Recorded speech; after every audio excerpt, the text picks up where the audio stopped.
Hola, bien, esta clase va a tener dos partes. Vamos a completar lo que hicimos ayer cuando yo les decía que en los años 1930-40 se incorpora a la criminología una pata científica muy importante. Junto con la sociología criminal se incorpora el psicoanálisis. De eso vamos a hablar en la primera. Y en la segunda empezaríamos con la metodología de la investigación. Entonces, voy a hacer unas consideraciones previas para que entendamos lo que es el psicoanálisis y por qué la importancia del psicoanálisis en las pericias. Esto yo lo utilizo mucho en las metapericias que debo hacer en contra de la psicóloga o los psicólogos, porque a diferencia del psicoanálisis, la psicología tradicional es una psicología que se llama experimental. Es la psicología que estudia a las personas por encimita. En cambio, el psicoanálisis es una psicología profunda. Eso es lo que la diferencia del psicoanálisis. Y con eso yo aprovecho de contrarrestar un poco las afirmaciones que las psicólogas y los psicólogos hacen en sus peritajes, porque son muy limitados. El psicoanálisis va más allá. Voy a hacer algunas consideraciones previas para que ustedes vean la importancia que puede tener el psicoanálisis en los análisis. En primer lugar, Sigmund Freud, que es el creador del psicoanálisis, dice que el ser humano tiene tres grandes contradicciones, tres grandes crisis narcisistas que le llama. Es decir, atacan al ego del ser humano. La primera contradicción es la que descubre Copérnico cuando todo el mundo creía que nosotros éramos el centro del universo. La Tierra era el centro del universo. Y Copérnico dice, no, nosotros no somos el centro del universo, somos un pedacito nada. Entonces nosotros giramos en torno al Sol. No es que el universo gire en torno a nosotros, etcétera. Entonces eso causó una crisis en el ego de cada ser humano, porque dice, pero si yo creía que éramos parte del centro del universo y que éramos más importantes que el Sol incluso. Entonces Freud le dice, no, no te creas tan importante porque no somos tan importantes como muchos han dicho. La segunda crisis al ego, al narcisismo, fue la afirmación de Darwin, cuando dice que nosotros no somos hijos de Dios, nosotros somos producto de una evolución, independientemente de las creencias de cada uno. Científicamente, Darwin dice, no, nosotros venimos tal vez del agua, por los estudios científicos que Darwin hacía de la naturaleza animal. Ahí descubre que el ser humano es un proceso evolutivo, ¿no? Cuando a nosotros se nos dice, nosotros somos hijos de Dios, está bien, puede que lo seamos, pero resulta que Darwin dice, no, nosotros somos producto de la evolución. Hay dos tesis filosóficas que explican un poco la existencia humana. Unos que dicen que somos producto de la creación, y ahí vienen todas las religiones, etcétera, y otros que dicen que somos producto de la evolución. Y una tercera crisis que golpeó al ego humano, al ser humano, es el racionalismo, es decir, de que el ser humano es el único ser racional, porque pensamos y seríamos excelentes personas, nadie agrede a nadie, nadie envidia a nadie, somos perfectos. Y resulta que Freud dice, no, no es así la cosa. Nosotros, si bien utilizamos la razón, nuestros actos están determinados por el inconsciente. Y ya vamos a ver más adelante qué significa el inconsciente. Es decir, bien, una segunda cuestión previa es la que hace el filósofo Michel Foucault en un libro que se llama Poder y Sexualidad. Entonces Foucault lo invitan a una conferencia en Japón cuando estaba vivo, por ahí por los años 70, y resulta que el psicoanálisis de Sigmund Freud impresionó con sus teorías a la psiquiatría, ¿no? Freud dice que el ser humano tiene dos problemas que resolver en la vida. Uno es la sexualidad y el segundo problema es cómo enfrenta la muerte, ¿no? Cómo enfrenta la muerte o cómo la vida es una loca carrera hacia la muerte. De ahí que inconscientemente, aunque no todos nos hubiésemos querido suicidar, ni mucho menos, en el fondo hay ciertas prácticas cotidianas que al ser humano lo llevan a la muerte. Hay personas que les gusta manejar a 200 kilómetros por hora, hay personas que les gusta contraer deudas a cada rato y meterse en problemas, hay personas que cometen lo que se llama la pulsión de repetición, siempre meten la pata con la misma persona cuando se casan, por ejemplo, y la vuelven a meter, hombres y mujeres, etc. Entonces, cuando en Japón le preguntan a Foucault, ¿y por qué crees tú, le dicen, que esto surgió en Europa? Porque el psicoanálisis surge en Europa y luego se traslada a algunos países de América Latina, algunos en forma más temprana, como Argentina, donde llegó en los años 60, 70, y una parte de Chile, una parte todavía no está muy desarrollado. Y Foucault dice, esto empezó en Europa porque Europa, como forma parte de la cultura occidental, cristiana, entonces el tema de la muerte y el tema de la sexualidad se ha visto siempre como un tabú, como un tabú. Y por eso era necesaria la creación de una técnica y una ciencia como el psicoanálisis para poder explicar por qué nosotros tenemos la sexualidad y la muerte como un tabú de la cual pocos hablan. Todos lo practican, la muerte y el sexo, pero pocos se atreven a hablar de eso. En cambio, en Japón, en general en el Oriente, la sexualidad es como la religión. Otros países como la India, por ejemplo, ustedes van a un templo hindú y resulta que está lleno de símbolos que tienen que ver con el sexo y la muerte. Ustedes habrán oído hablar del Kama Sutra, por ejemplo. El origen del Kama Sutra tiene un origen religioso, es decir, nadie se atormenta por hablar del sexo o la muerte. Pero en Europa y en América nos atormentamos porque la religión judeo-cristiana así lo ha querido. Vamos con la otra lámina, por favor.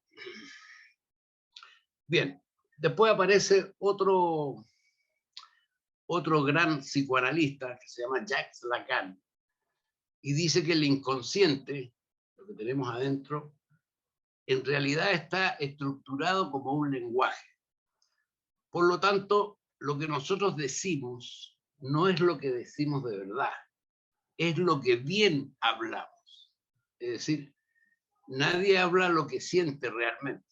Ustedes lo pueden ver en las relaciones amorosas, el coqueteo, la seducción, es solamente en base a lo que está por encima, ¿no?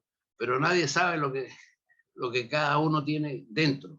Entonces, el inconsciente está estructurado como un lenguaje, por lo tanto, la palabra que se escribe, por ejemplo, en la palabra de un testigo, por ejemplo, en realidad no es la verdad realmente, ¿no?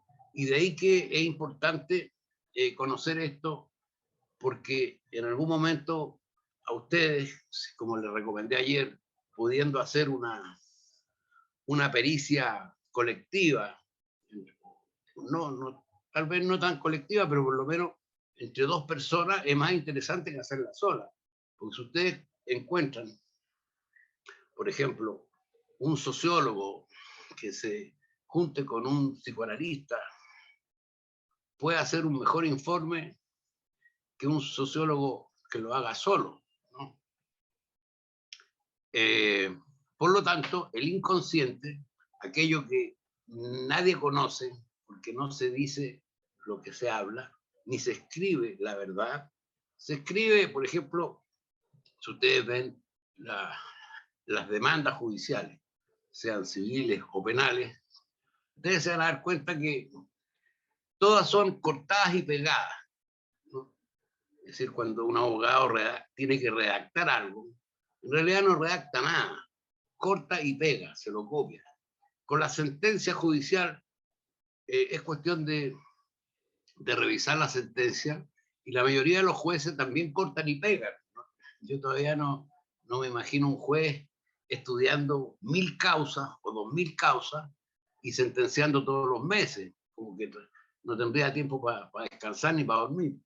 Entonces, cuando les digo que el inconsciente, lo que no se sabe, lo que no sabemos de las otras personas, está estructurado como un lenguaje, es posible que un buen experto, que no es precisamente el psicólogo tradicional o la psicóloga tradicional, sino un psicoanalista, un buen analista de discurso que se llama, puede ser capaz de echar abajo un informe pericial, solamente descubriendo lo que se llama lo no dicho, ¿no?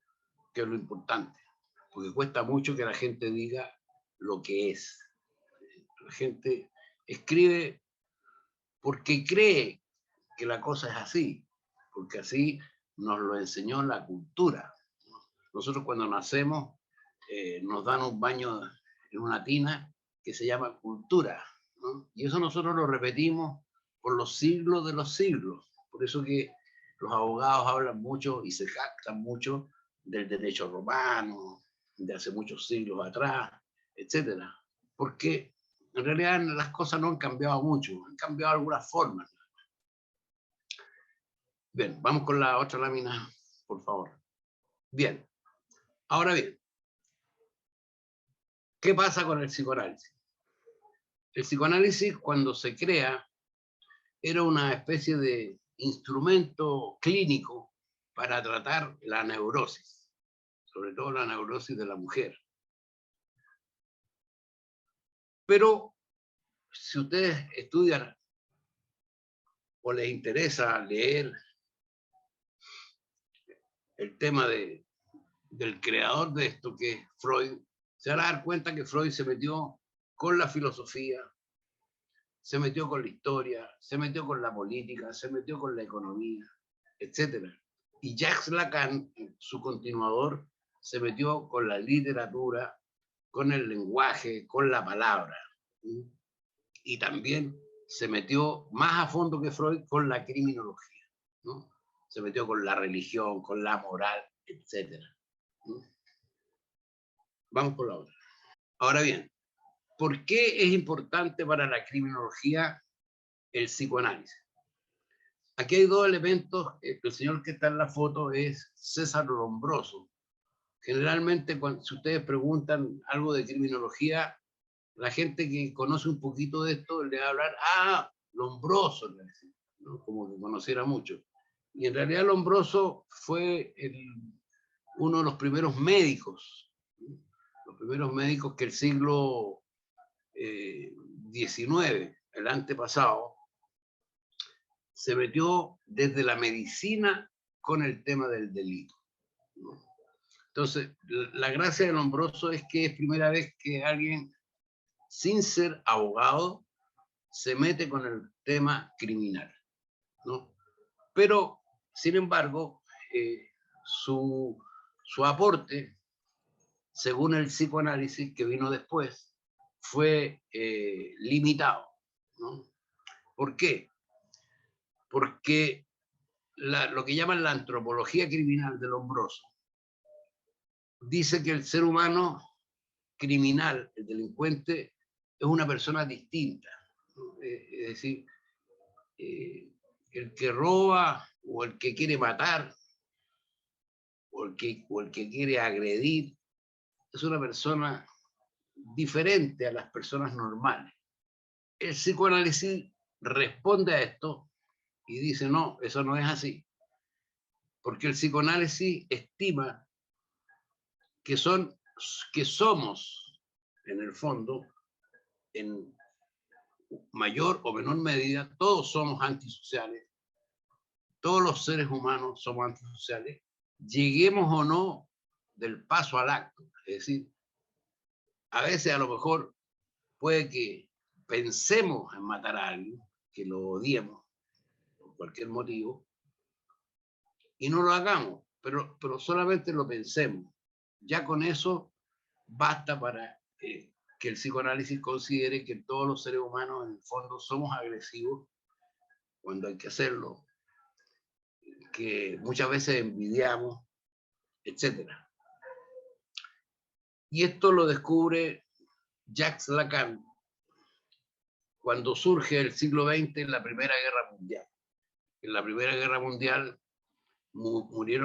se mataron 70 millones de seres humanos por otros seres humanos.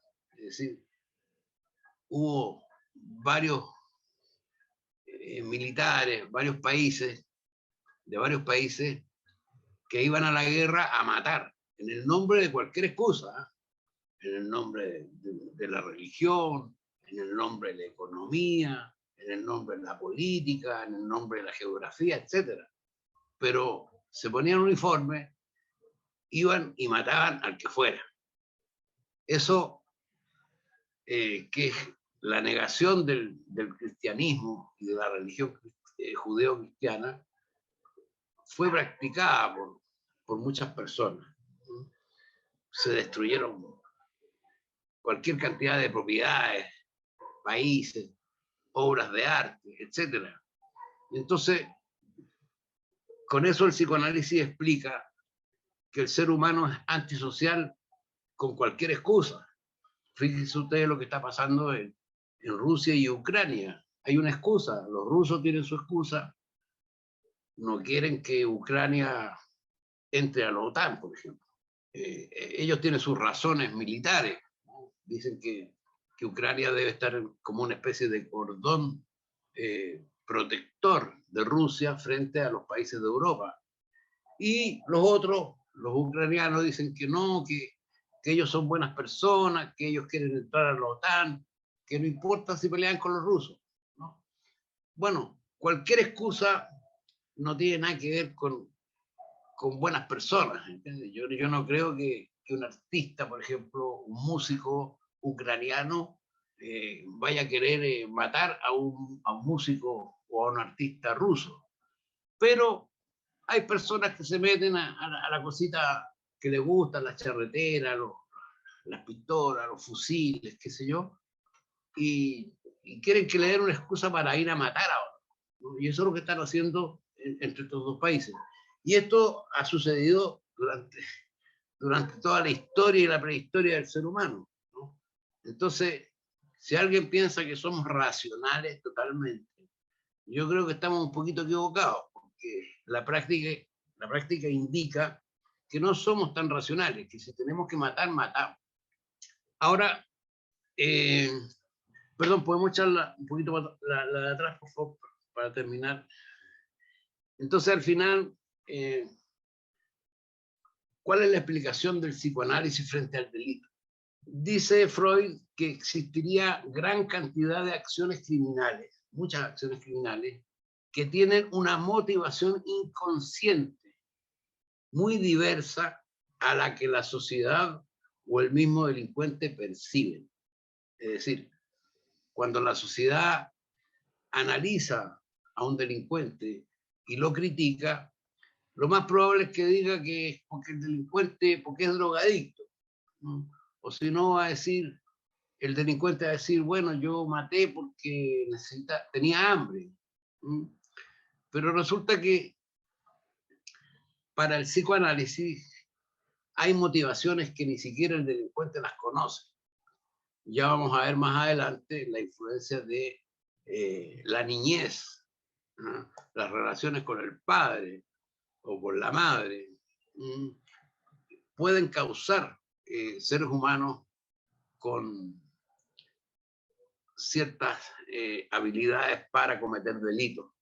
Bien, esto ni siquiera el delincuente lo percibe. Por eso que el delincuente le pregunte, ¿y usted por qué mató a este? ¿Por qué robó acá? La verdad es que ni lo sabe, no tiene idea por qué. Bueno, con esa psicología profunda, el psicoanálisis explica todo esto, ¿no? Bien, ahora podemos ir a la otra. Bien, ahora bien, características de la anormalidad, es decir, características de cierta delincuencia, si ustedes quieren. En primer lugar, el psicoanálisis pone su atención, como les decía antes, en las experiencias infantiles que podrían explicar la conducta adulta. Si tuvo mucho rollo con el papá y el conflicto padre-hijo es clave en el psicoanálisis. Incluso el psicoanálisis explica el origen de la... Hay una película griega sobre la interpretación del cristianismo que dice, bueno, cuando estaba Cristo en la cruz, le dice a Dios, le reclama, le dice, bueno, a Isaías le diste una nave, a Noé le diste una barca, y a mí me tienes todo clavado, lleno de clavos, azotes, qué sé yo, ¿qué te pasa conmigo? Y se despide en forma con cierto rencor con Dios, ¿no? Entonces, en el fondo, esa explicación religiosa para Freud no es más que la conducta que hemos tenido todos nosotros, ¿no? Todos, con los papás, ¿no? Siempre hay un conflicto paterno, ¿no? Y eso determina después nuestras conductas adultas, ¿no? El delincuente es un sujeto que ha tenido más problemas con los padres en su niñez y por eso es un delincuente.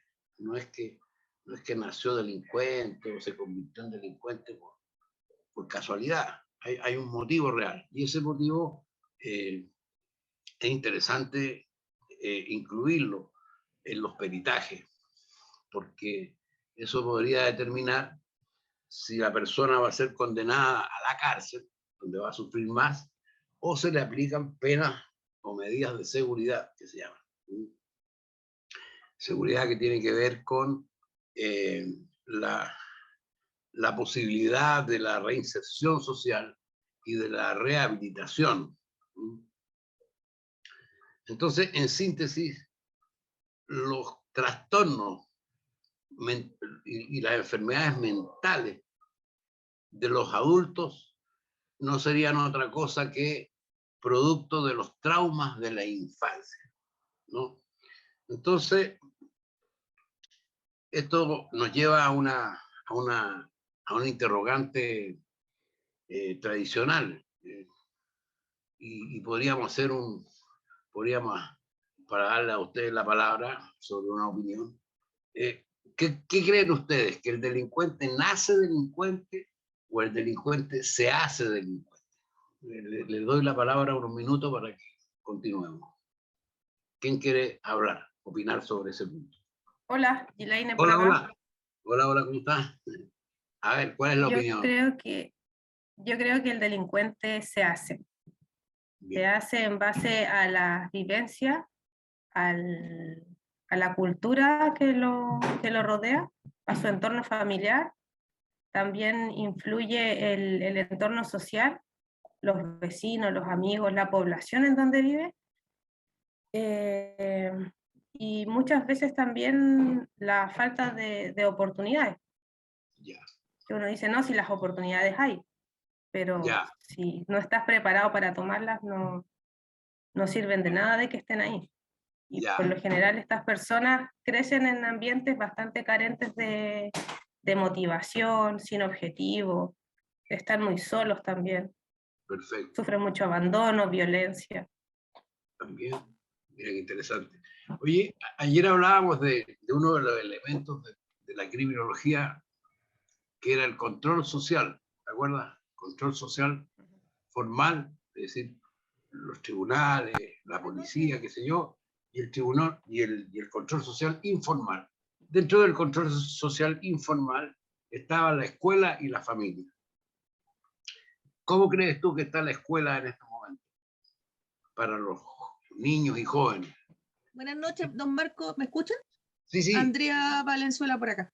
En relación Andrea. a lo que estaba diciendo Ian Tapia, también hay un enfoque que pasa con la gente que tiene plata, que tiene Ya. educación y que viene con este problema. Entonces, yo ahí siempre, no sé, es verdad que hay muchos jóvenes que por necesidad y por el entorno, por muchas cosas, ellos delinquen y matan y todo el tema, pero también hay otros que a lo mejor nacen con algún problema psicológico Ya. y teniendo toda la situación económica, teniendo de todo, delinquen igual. El caso, por ejemplo, de este niño que mató a la japonesa en Francia. Ah, ¿qué pasó ahí? Cuéntanos. Pues se salió en las noticias porque él ya fue a él ya le dijeron que fue que la mató y todo el tema, y él viajó para allá y le hizo una persecución y todo. Y él era, no, a lo mejor no es una situación económica así como espectacular como el Piñera, pero sí tenía una situación económica estable los papás. Claro, claro, claro. Podían darle a él un cierto sustento, entonces no, difícil tomarlo por el lado porque hay que hacer un psicoanálisis muy grande ahí. Perfecto. Es decir que... Yo discrepo un poco de la postura. ¿Qué pasa? Porque las carencias no solamente son materiales. Las personas no solamente se hacen delincuentes porque carecen de materialidad, sino que muchos carecen de afecto, de cosas que no son tangibles. Qué interesante. Carecen de la presencia de sus padres, carecen del interés de sus padres hacia ellos, carecen de la conversación, carecen de otras cosas que tal vez una persona con menos cosas materiales, pero con papás presentes, que crece en un ambiente de valores, donde se preocupan por él, no se va a volver delincuente, porque tiene que ver con la carencia, pero pueden ser carencias físicas como carencias también, pueden ser carencias tangibles como intangibles. Ya. ¿Y qué opinas tú, la otra amiga que habló? ¿Le responde a ella o no? Porque sí.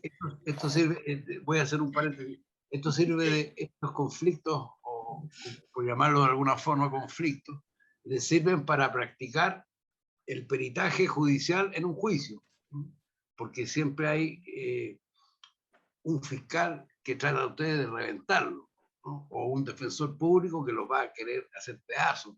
Entonces ustedes tienen que aprender a defender sus posiciones de la manera más culta posible. A ver, ahora sí, vamos con la amiga de la otra. Pero, a ver, tú dices que, por ejemplo, que a lo mejor, claro, no estuvo la carencia a lo mejor de los papás porque los papás trabajaban o porque no les importaban los niños, no sé.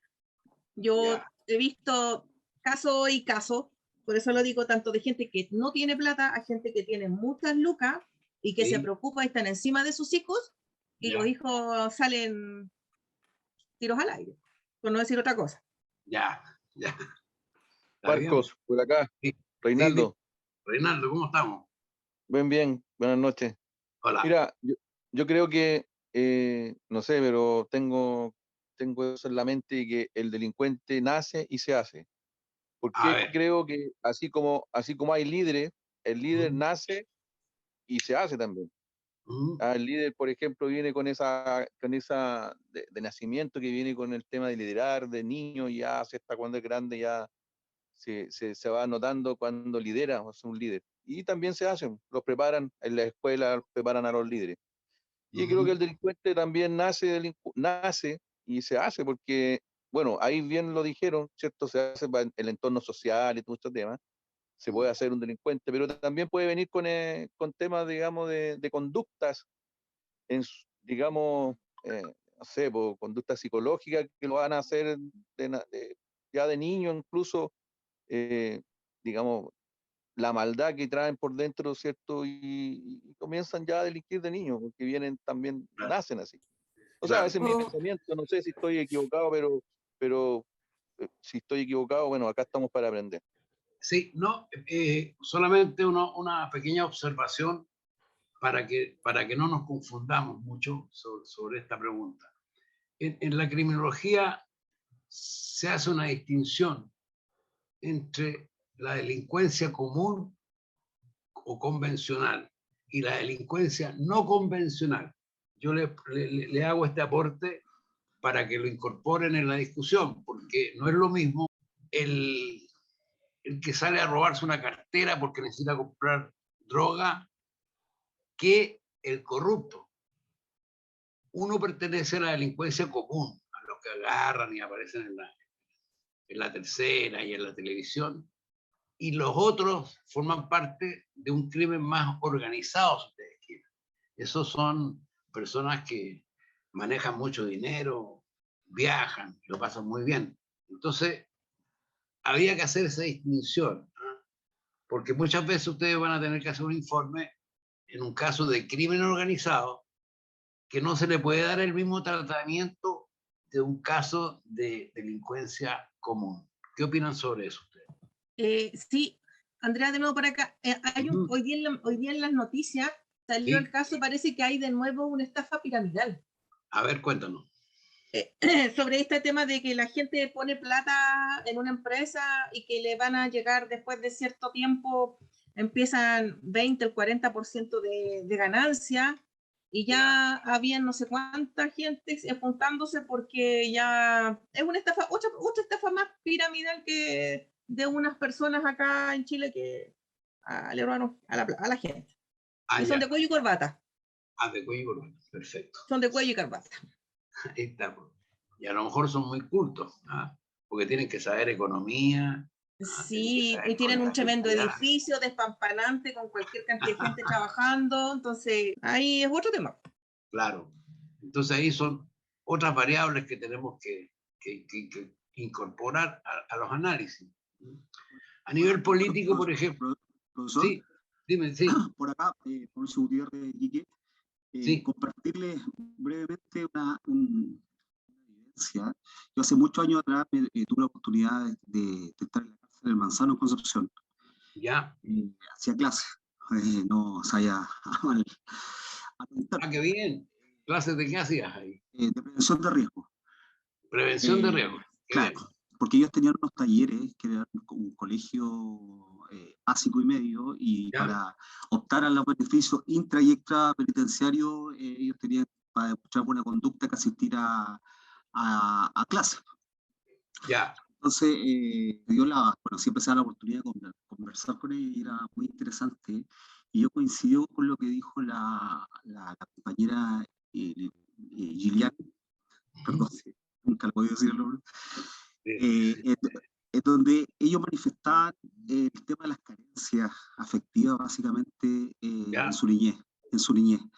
Incluso hay varias categorías dentro de la cárcel, y están los que son más respetados, que son los lanzas internacionales, que hay gente que sabe 2, 3 o más idiomas, muy bien vestido y con buenos manazos, como le dicen ellos, por lo tanto salían de la cárcel y después tenían asegurado el resto de su vida. Pero ellos también manifestaban el tema de las carencias afectivas, básicamente, de parte de la familia. Entonces, sí, y hago el nexo además con una situación que, bueno, yo creo que es conocida por todos, es que el fenómeno del doctor Monkever con Coaril, el tema de la nutrición, que fue algo que rompió los paradigmas acá en Sudamérica sobre la nutrición infantil del niño recién nacido. Y básicamente él descubrió con la enfermera, la auxiliar, para ver, qué sé yo, que la ayudan, de que los crecimientos y los avances cognitivos de los niños estaban íntimamente relacionados a una buena alimentación y a los afectos. Por lo tanto, bueno, siempre pueden haber situaciones especiales que se escapan, como la que estamos conversando, la gente que tiene muchos recursos, pero yo coincido con que uno de los determinantes más importantes para que los individuos lleguen a uno u otro lado tiene que ver con las afectividades y con el tema, no sé si decir familia, en definitiva son los afectos y que se le dan cuando niños. Y creo que es determinante para lo que pasa después. Eso, Sí. quería comentarle. Muchas gracias. Es muy interesante lo que tú señalas, porque para el psicoanálisis, la base de la filosofía, y ya saben ustedes que, como lo dijimos ayer, la criminología es la filosofía del crimen. Pero ¿saben una cosa?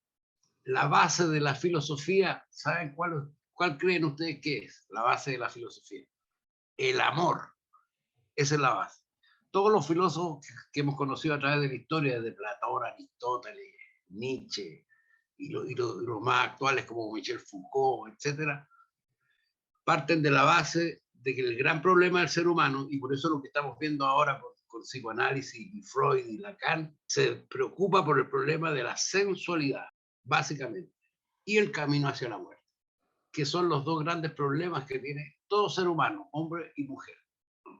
Así que el tema del amor es muy central. De todas maneras, cuando veamos los mecanismos de defensa, vamos a profundizar en esto. Esto es. Bien. Entonces, estos traumas infantiles de los que hablábamos y que van generando luego conductas con mayores niveles de delincuencia en la adultez, ¿cómo los resolvemos aquellos que no queremos practicar la delincuencia? Aunque la soñemos, porque obviamente, como vamos a ver más adelante, la soñamos de alguna forma. Estos son reprimidos, estos traumas son reprimidos por medio de los llamados mecanismos de defensa. Y estos mecanismos de defensa, la psicología más tradicional, la que practican las psicólogas, que se van más por encimita, se la tomaron como concepto al psicoanálisis, mecanismo de defensa. Y ustedes van a ver siempre en los informes que se hagan, no sé, en el Sename o el Instituto Médico Legal, qué sé yo, van a ver que las psicólogas, sin decirlo, hablan, sin decir cuál es el origen, le van a hablar de los mecanismos de defensa. Una cosa básica del psicoanálisis que podemos aplicarlo en la teoría de la criminología es que Freud considera 3 elementos fundamentales para analizar la conducta humana, y dentro de ella, por supuesto, la conducta delictual. Uno es el inconsciente, que lo vamos a ver. Los segundos son los mecanismos de defensa, dice ahí, del yo. Ya vamos a ver por qué se llama mecanismo de defensa del yo. Porque el yo forma parte de la conciencia, no del inconsciente. El yo debe defenderse de lo que se llaman los ataques del inconsciente, ¿no? Eso lo vamos a explicar en la otra lámina. Y lo tercero, para el psicoanálisis, es la lucha entre el eros y el tánatos, es decir, entre el amor y la muerte, la lucha permanente. Hay gente que se suicida por amor, hay formas y formas de suicidarse por amor. Un divorcio muy peleado, una forma de matarse por amor, una lucha al interior de la familia por problemas de derechos hereditarios, etcétera, también es una forma de luchar entre el amor y la muerte. Vamos con la otra lámina para detallar esto. Bien, como les decía antes, la diferencia entre esta psicología profunda de análisis y la psicología por encimita, que es la que practican las psicólogas, los psicólogos, significa pasar, cuando hablamos del inconsciente y la importancia que le damos al inconsciente, supone pasar de una psicología descriptiva tradicional, estática, si ustedes quieren, llena de... Yo creo que a lo que más ha llegado la psicología tradicional es, no sé, aplicar un test de Rorschach. Y el test de Rorschach, que se aplica mucho en los tribunales, también es una especie de apropiación indebida que hizo la psicología tradicional al psicoanálisis, porque el creador del test de Rorschach viene del psicoanálisis. Entonces pasamos de una psicología descriptiva, como la tradicional, estática, porque siempre le van a decir lo mismo, le van a aplicar los mismos tests, qué sé yo, a una psicología dinámica, a una psicología profunda. ¿Por qué se llama profunda? porque va al inconsciente, a lo que tenemos detrás de la conciencia, detrás de la razón, ¿no? Vamos con la otra lámina.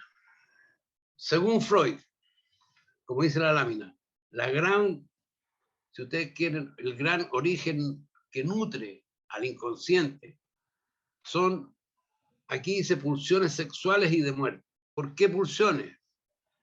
Porque la pulsión es el sinónimo del instinto. ¿Por qué Freud no le llama instinto? Porque el instinto lo asocia a él más a lo animal, a los instintos animales. Nosotros vamos a hablar de pulsiones, como les digo, es sinónimo de instinto, y le vamos a llamar pulsiones sexuales y de muerte. Esos son los dos los grandes dramas, si ustedes quieren, de la existencia humana. Bien, ahora, la personalidad humana tiene 3 instancias psíquicas. Se llaman instancias psíquicas porque no son elementos que estén ubicados en una parte del cerebro, arriba o abajo, no. Él lo llamó ello al inconsciente. El inconsciente le llama ello. Está el yo, que es la conciencia, la razón, si ustedes quieren, y lo que él denomina el super yo, que lo vamos a ver en la otra lámina, para poder explicar los conflictos permanentes y cotidianos del ser humano, tanto de los jueces, de los delincuentes, de todo el mundo. Hay un librito del año 45 que se llama Análisis psicoanalítico del fiscal, el defensor y el juez. Cada personaje que ustedes van a ver en el tribunal, sea juez, perito, incluso defensor público, fiscal, tiene una necesidad inconsciente psicológica que lo llevó a ocupar ese cargo, ¿no? Es decir, a un juez le gusta estar sobre 2 personajes litigando, ¿no?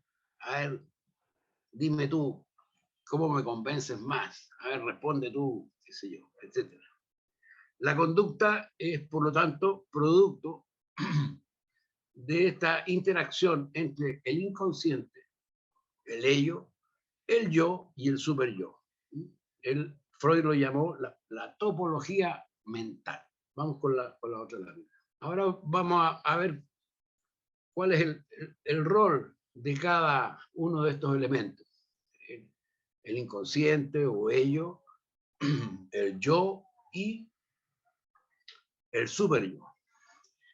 El inconsciente, el ello, es una instancia infantil, prácticamente. La guagua, por ejemplo, el bebé, que está permanentemente inconsciente. A una guagua le dicen, la escuchan llorar, reclamar, qué sé yo, quiero esto, o quiero este juguete, y se van a dar cuenta que es imposible que la guagua razone, y si no, y vean ustedes la conducta de cada bebé o de cada niño entre ellos mismos, cómo se pelean por los juguetes. Si hay que pegarle al otro, ser agresivo con el otro, lo hace. Es decir, el niño desde que es pequeño, de ese niño es muy difícil tener una visión idílica del bebé, ¿no? Ustedes siempre lo van a ver peleando, reclamando, con pataletas, no quiero esto, lo voto, no quiero esta comida, no me la como, qué sé yo. No importa un pepino que a los papás les cueste hacerle regalos, qué sé yo. ¿Bien? Ahora, este consciente, este ello, es el componente original que determina la personalidad humana. Es lo que está presente en el niño o la niña cuando nace. Tiene como característica un ser completamente egoísta. Le quita el juguete al hermano, le quita el juguete al amigo, qué sé yo, porque lo quiere todo para él. Es la instancia que se rige por el llamado principio del placer. Principio del placer. Y es muy normal porque el amigo Hegel, un filósofo fundacional de la filosofía, decía que el ser humano lo único que desea es desear. El ser humano desea deseos. Satisface un deseo y quiere el otro. Y después quiere el otro. La necesidad del deseo tiene un crecimiento exponencial, ¿no? Es muy difícil que alguien diga, uy, ya cumplí mi deseo, me compré mi casa, me compré mi auto, tengo una esposa, el otro tiene un esposo, qué sé yo, tengo una familia. Es muy difícil que la gente realmente se conforme con eso. Se conformará por un año, por un tiempo, ¿no? Es lo que pasa con las relaciones amorosas, es muy difícil.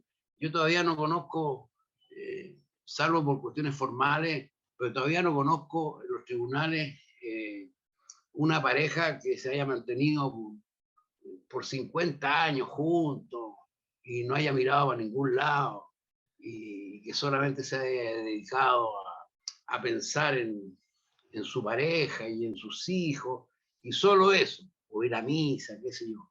Siempre hay algo, hay una parte del deseo que queda pendiente. Lo que pasa es que eso se niega, pero en el fondo todos los seres humanos necesitamos desear. Eso me refiero a cualquier deseo, ¿no? Viajar. Ahora, todavía no, que no la termino. Entonces, lo que exige esta etapa de la personalidad en el ser humano es que lo que exige, como les digo, y pide y reclama son gratificaciones inmediatas. Gratificaciones inmediatas. Aquí no importa la consideración moral. Hoy qué va a decir el vecino, o qué va a decir la gente, no le importa, no le interesa eso. Quiero satisfacer mi deseo ya. Eso es lo que dice el inconsciente, el ello. Yo diría que en el delincuente, común y no común, hay una especie de manera de quedarse pegado en esa etapa del inconsciente, del ello, ¿no? Cuando el ladrón te va a robar, no le interesa si tú vas a decir que se porte bien. Va y te roba y te pone la pistola en la cabeza. Entonces, ahí la moral no interesa. Está la teoría de que el delincuente es un sujeto que se quedó pegado en esa etapa del desarrollo de la personalidad humana. Vamos con la otra lámina. Luego aparece la conciencia, el yo. El yo es la conciencia y está gobernado por lo que se llama el principio de realidad. Aquí ya no manda el principio del placer. Hay una especie de control de las necesidades del ello, del inconsciente. ¿Y por qué hablamos de principio de realidad? Porque la persona, aunque quisiera manifestar sus deseos inconscientes, esta vez no lo va a poder hacer, pero por razones de realidad, es decir, por razones de trabajo, por ejemplo. Imagínense un juez gobernado por el principio del placer. El juez tiene que mantener su compostura, tiene que hablar con cierto tono más o menos grave, serio, etcétera, para que nadie le reclame. Aunque por ahí hay un librito que ustedes lo deben haber visto por ahí, que sacó a flote todas las locuras de algunos jueces en la Corte Suprema, y que de serio no tenían mucho, ¿no?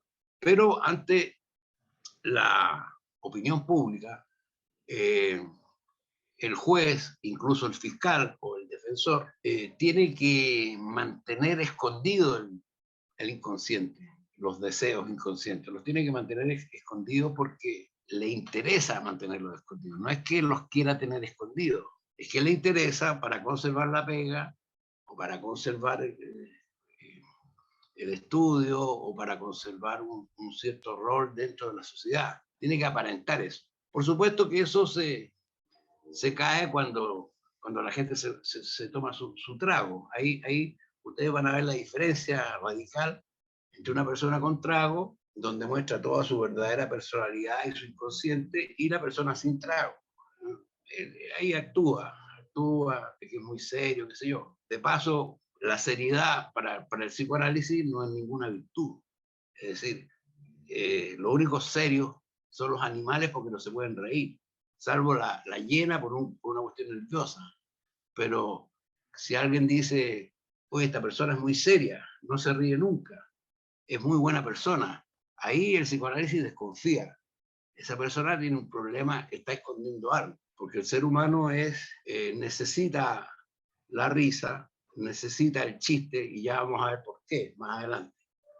Pero aquí la idea, como les digo, es que esta conciencia, este yo, a diferencia del inconsciente, no se rige por el principio del placer, se rige por el principio de realidad. Ahora, ¿por qué se llama principio de realidad? Porque aquí hay que distinguir la realidad de lo real. La realidad es una construcción social. Nosotros, de acuerdo a los cánones de comportamiento construidos, no porque sean naturales, no es que vienen con nosotros al nacer, no, se construye una realidad. Esa realidad, como les digo, es una construcción social, solo una construcción social. Y ese concepto de realidad habría que oponerlo, según el psicoanálisis, a lo real, que es otra cosa. Lo real es lo verdaderamente natural. Por ejemplo, no sé, me muerdo la lengua, ¿no? O me enamoro, eso es real. Eso no tiene nada que ver con la construcción social de la realidad, esa es otra cosa, ¿no? Entonces, el yo trabaja o actúa dentro del principio de la realidad construida y esconde lo real. No sé si queda claro esto. ¿Alguna pregunta sobre esto? ¿Alguna duda? Don Marcos, consulta. Sí. Estábamos viendo los conceptos del psicoanálisis, más o menos de cómo se pueden formar entre ello, yo y super yo. Sí. Pero las conductas que son impulsadas por las emociones, ¿dónde de alguna manera se podría clasificar dentro de estos tres tipos que estamos hablando? Bueno, las emociones forman parte del inconsciente. Las emociones, por ejemplo, la máxima, los hombres no lloran. Por ejemplo, alguien tiene ganas de llorar, ya vamos a ver que hay espacio también para manifestarlo más adelante, pero las emociones están dentro del inconsciente, del ello, indudablemente. Sería muy difícil ver a un juez llorando en una audiencia. ¿Por qué? Porque en una audiencia se gobierna a través del principio de realidad, ¿no? Donde cada uno cumple su rol, ¿no? En la casa es el papá y en la pega cumple el rol de controlador social. Con la vecina puede cumplir el rol de amante, es lo que pasa con el alumno que se enamora de la profesora, por ejemplo. Pero la emoción, como tú dices, si tú me preguntas, tiene que ver con el ello, con el inconsciente. Porque el ser humano se emociona tal como tiene deseo sexual y tiene pulsión de muerte, desea la muerte. En el fondo, dice Freud, todos queremos, aunque no lo reconozcamos, todos quisiéramos en algún momento volver a descansar, volver al seno, al vientre materno, donde todo es redondito, donde no hay ángulos, donde yo descansaba, dice Freud, ¿no? Pero la emoción tiene que ver con eso, con el inconsciente, porque el ser humano se emociona por amor, se emociona por ciertas, se alegra también. Un juez, aunque le diera risa a algo, no se puede reír, tiene que mantener su rol de seriedad, ¿no? Entonces yo diría que para responder, la emoción está dentro de lo más atávico del ser humano, el llanto, la risa, etc. No sé si queda clara la respuesta. Sí, lo que pasa es que parece que hubo un caso en donde había un delincuente que estaba en la parte donde estaba el juez, donde parece como cuando te formalizan esa parte. Y el tipo estaba diciendo su nombre y repitió, o sea, su nombre completo era su mismo nombre repetido 4 veces. De hecho, salió en la red y todo. Entonces, la jueza le pregunta de nuevo por su nombre y el tipo se vuelve a equivocar y dice su nombre completo repitiendo su primer nombre y la jueza se larga a reír. Entonces pide la disculpa del caso, que no se ríe, la jueza dice, disculpe, no me río de usted, me río de la situación. Entonces, de alguna manera, igual ese sentimiento de a lo mejor de risa, igual fue impulsado en un momento determinado. Por eso era la pregunta, ¿dónde yo podría clasificar las emociones dentro de estos tres tipos?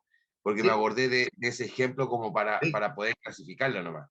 Lo vamos a ver, yo creo que en 2 láminas más, algo que tiene que ver con el chiste. Ok, gracias, don Marco. Así que tranquilo, pero por ahí va la micro más o menos. Acuérdate que una de las situaciones más importantes para el psicoanálisis es mantener los mecanismos de defensa, ¿no? Y uno de esos mecanismos de defensa es el chiste. Ya lo vamos a ver más adelante. Ahí te va a quedar más claro el tema de la risa. ¿Y qué es la risa también? Porque hay gente que cree que la risa es una gran cosa. Es como sinónimo de felicidad. Pues se está riendo, está feliz. Vamos a ver si es tan sinónimo de felicidad. Cuando vean un mecanismo de defensa que lo tengo aquí, en 2 o 3 láminas más. Ahí lo aclaramos. Bien, entonces estábamos en el yo.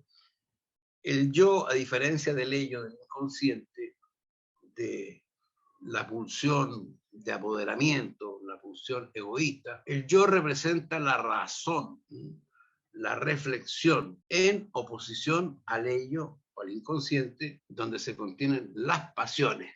El yo existe porque la personalidad humana debe enfrentar, fíjese lo que le estoy diciendo, enfrentar al mundo externo para sobrevivir. La gente quiere conservar su trabajo, entonces no se puede estar riendo ni llorando. Hay gente que la han echado de las pegas porque pidió mucha licencia médica y las pidió porque estaba deprimida. Entonces el jefe o la jefa le dijo, mejor te tienes que ir de aquí del trabajo porque si estás con depresión no puedes estar trabajando aquí. No, pero estoy deprimida y traje mi licencia médica. Sí, pero hace 2 años que estás trayendo la licencia médica. Entonces no es negocio para nosotros. Así, y le echó. Le echó, tenía como 4 guaguas, qué sé yo, y hasta ahí llegó la cosa. Entonces, muchas emociones, las que tú señalabas en la intervención, tienen que esconderse.